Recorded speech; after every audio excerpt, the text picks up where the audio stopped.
Okay, 3, 2, 1, and... Well, 3, 2, 1. And let's go. Walking through wind.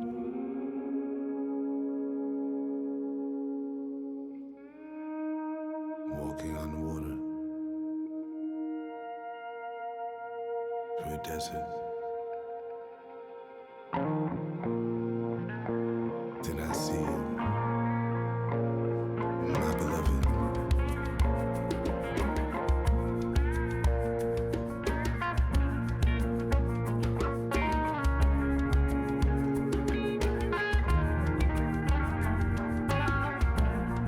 Dancing through fire.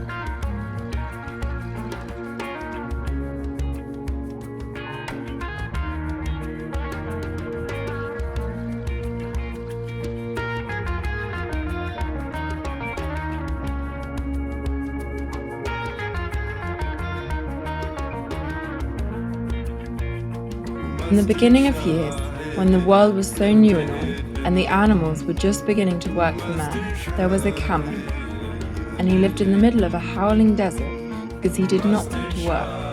And besides, he was a howler himself.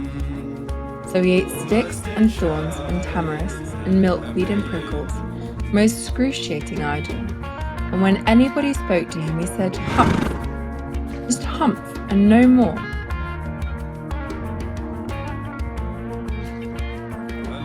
Presently the horse came to him on Monday morning, with a saddle on his back and a bit in his mouth, and said, "Camel, oh camel, come out and trot like the rest of us."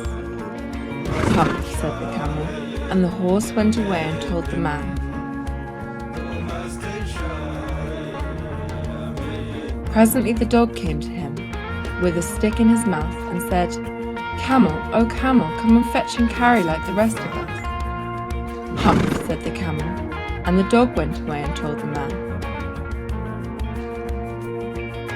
Presently the ox came to him, with the yoke on his neck, and said, "Camel, oh camel, come and plough like the rest of us." "Humph," said the camel, and the ox went away and told the man.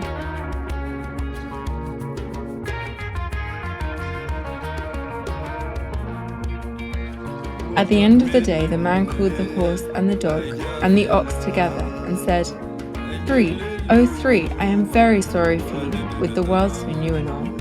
But that hump thing in the desert can't work, or he would have been here by now. So I am going to leave him alone, and you must work double time to make up for it." That made the three very angry, with the world so new and all. And they held a palaver and indaba and a punchayat and a powwow on the edge of the desert. And the camel came chewing on milkweed most excruciating idle, and laughed at them. Then he said "Humph," and went away again. Presently there came along the Jinn in charge of all deserts, rolling in a cloud of dust. Jinns always travel that way because it is magic. And he stopped to palaver and powwow with the three.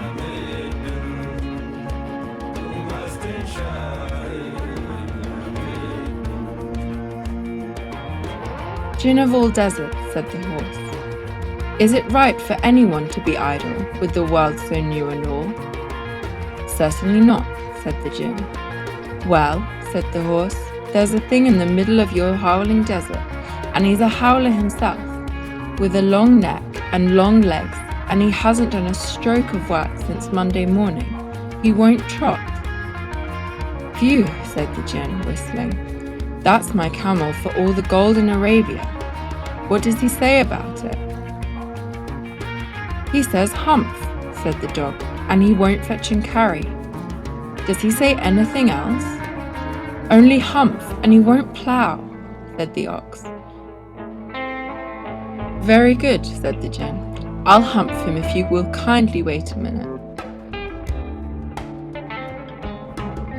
The Jinn rolled himself up in his dust cloak and took a bearing across the desert, and found the camel most excruciatingly idle, looking at his own reflection in a pool of water. "My long and bubbling friend," said the Jinn, "what's this I hear of you doing no work, with the world so new and all?"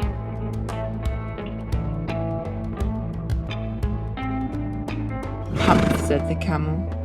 The djinn sat down with his chin in his hand and began to think a great magic, while the camel looked at his own reflection in the pool of water. You've given the three extra work ever since Monday morning, all on account of your excruciating idleness. And he went on thinking magics with his chin in his hand. Humph, said the camel. I shouldn't say that again if I were you. You might say it once too often.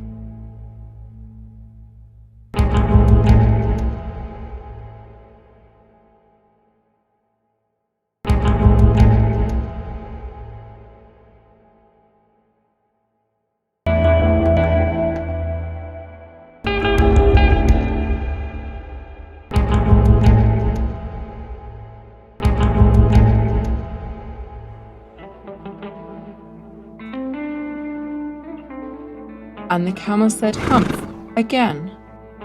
But no sooner had he said it than he saw his back, that he was so proud of, puffing up into a great big lolloping humph.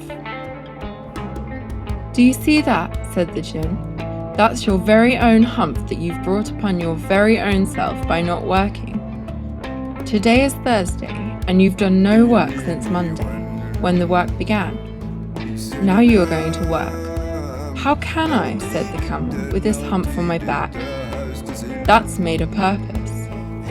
All because you missed those 3 days. You will be able to work now for 3 days without eating because you can live on your hump. And don't you ever say I never did anything for you. Come out of the desert and go to the three and behave. Humph yourself. And the camel humphed himself, humph and all, and went away to join the three. And from that day to this, the camel always wears a hump. We call it a hump now, not to hurt his feelings. But he has never yet caught up with the 3 days that he missed at the beginning of the world. And he has never yet learned how to behave.